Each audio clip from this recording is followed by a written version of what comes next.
Just over 3,000 years ago, the most powerful civilizations in the world suddenly all collapsed, and no one exactly knows why. This was an era of great technological advancement and sophisticated societies known as the Bronze Age, but this all came crashing down at one precise moment. The Egyptian New Kingdom, the Assyrian Empire, the Hittite Empire, and the Palaces of Mycenaean Greece all fell at the exact same time. But why? Historians have been debating this for generations, and many different theories have been put forward. But as of yet, it still remains a mystery as to what caused these powerful empires to simultaneously collapse. So in this video, I'm going to attempt to explain the late Bronze Age collapse, discuss possible theories, and question what it means for us in our world. Let's get into it. Chapter 1.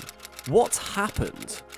In the 50 years between 1200 and 1150 BCE, the biggest empires and cultural centers in the world all collapsed at the same time. Major cities were destroyed, whole civilizations fell, diplomatic and trade relations were severed, writing systems vanished, and there was widespread devastation and death on a scale never experienced before. Historian Robert Drews writes that almost every significant city in the Eastern Mediterranean world was destroyed, never to be reoccupied again. When the collapse had finally finished, the Mediterranean world entered something called a Dark Age. Civilizations that had thrived for centuries were left in ruins. Complex systems vanished and populations dramatically declined. So what happened? The Bronze Age was the first age of globalization. From around 1500 to 1200 BCE, powerful kingdoms like the Mycenaeans in Greece, the Hittites in Anatolia, and the Egyptians in North Africa were connected by vast trade networks. Goods like Cypriot copper,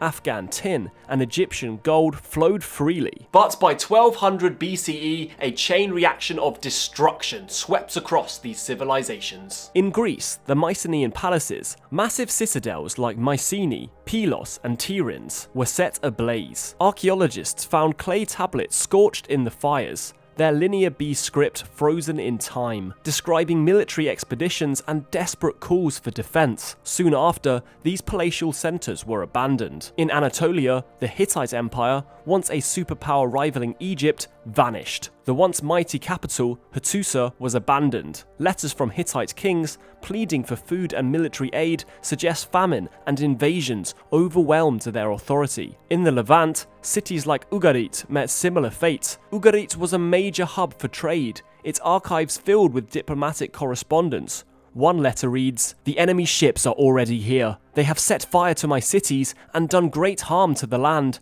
Send help quickly." No help came.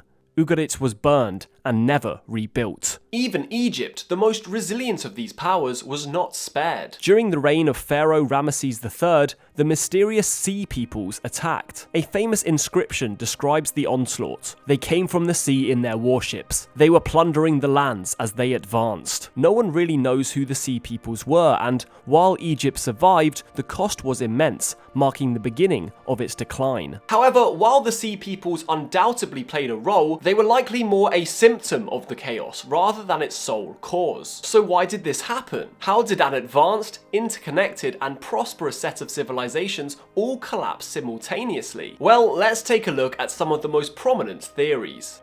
Chapter 2. What caused the collapse?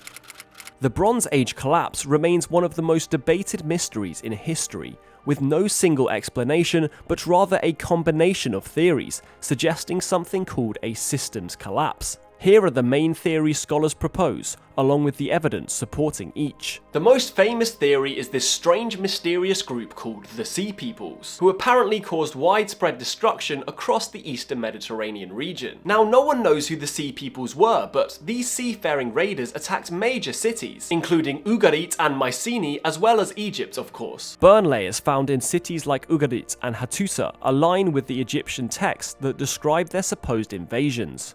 Other evidence includes artifacts and pottery from the Levant that suggest a migratory wave of new peoples, possibly linked to the Sea Peoples. However, that's about all we know about them. It's therefore unlikely that the Sea Peoples were the main cause of the collapse, as they wouldn't have possessed the strength or prominence to drive such a large-scale event. Instead, they were probably one factor amongst many. They may have been opportunist attackers, taking advantage of already weakened states. The next theory is a disruption of trade. The Bronze Age economy was heavily dependent on long-distance trade for essential resources, particularly tin for making bronze and copper. However, the collapse of trade networks, perhaps due to invasions by the aforementioned sea people, by pirates, or maybe just economic instability, would have caused shortages of critical materials, crippling economies reliant on bronze tools and weapons.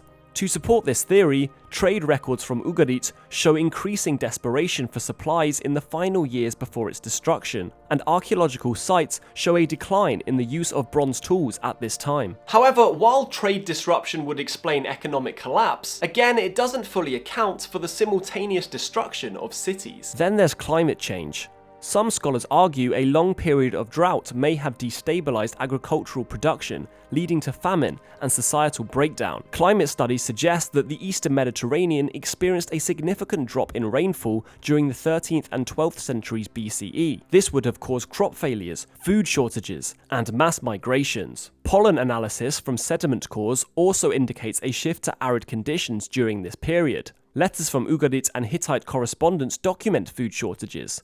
There is famine in our lands, send us grain, and the collapse of trade networks, especially for grain, exacerbated the problem. However, climate change doesn't explain how some regions, like Egypt, remained relatively intact. It also fails to account for the simultaneous destruction of cities by fire. Some scholars suggest that earthquakes played a major role, especially in regions like Greece, Anatolia, and the Levant, which sit on tectonic fault lines. A series of large earthquakes could have devastated cities and weakened their defenses, leaving them vulnerable to invasions or internal uprisings. To support this view, archaeological layers in Mycenae, Troy, and Ugarit show structural collapses consistent with earthquake damage. Many cities were destroyed around the same time, pointing to a possible seismic storm of consecutive quakes. The Mycenaean palaces, with their massive stone walls, would have been particularly vulnerable. However, again, earthquakes alone don't explain the widespread collapse of trade networks, or the disappearance of entire empires like the Hittites. Another theory is internal rebellions. The collapse of centralized governments may have been due to internal unrest and rebellion,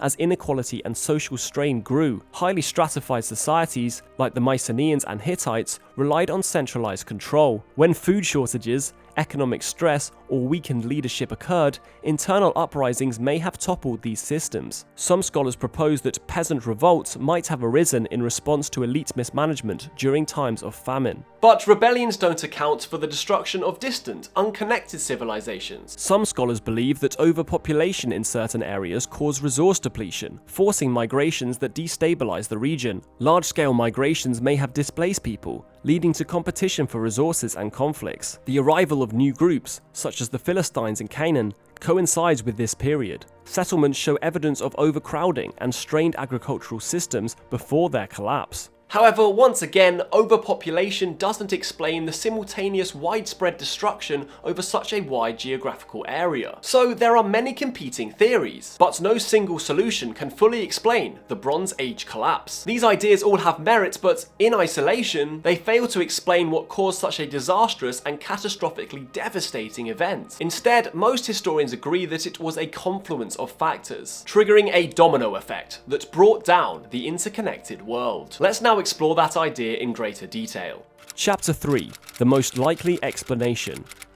Let's cut to the chase. What's the most likely explanation for the Bronze Age collapse? Was it the sea peoples? Climate change? Earthquakes? The truth is, it likely wasn't one thing. It was probably everything, all at once. The Bronze Age world was like a house of cards, and when one piece was removed, the whole system came crashing down. This is the theory of systems collapse, and it's the most compelling explanation of why entire civilizations all fell simultaneously. The late Bronze Age was a time of unprecedented globalization. Civilizations didn't just coexist, they thrived on trade and interdependence. But this interconnection also made them vulnerable. If one part of the system faltered, say if tin shipments failed, entire industries and economies could collapse. As historian Eric Klein points out, the interdependence that had been their strength became their downfall when the networks failed. The collapse of the Bronze Age wasn't a singular event, but likely a cascading series of failures, each exacerbating the next. Here's how it may have unfolded. Step 1. Climate change sparks a crisis. Crops failed, and famine set in. A food crisis would have weakened governments, made populations restless, and set the stage for further disasters. Step 2.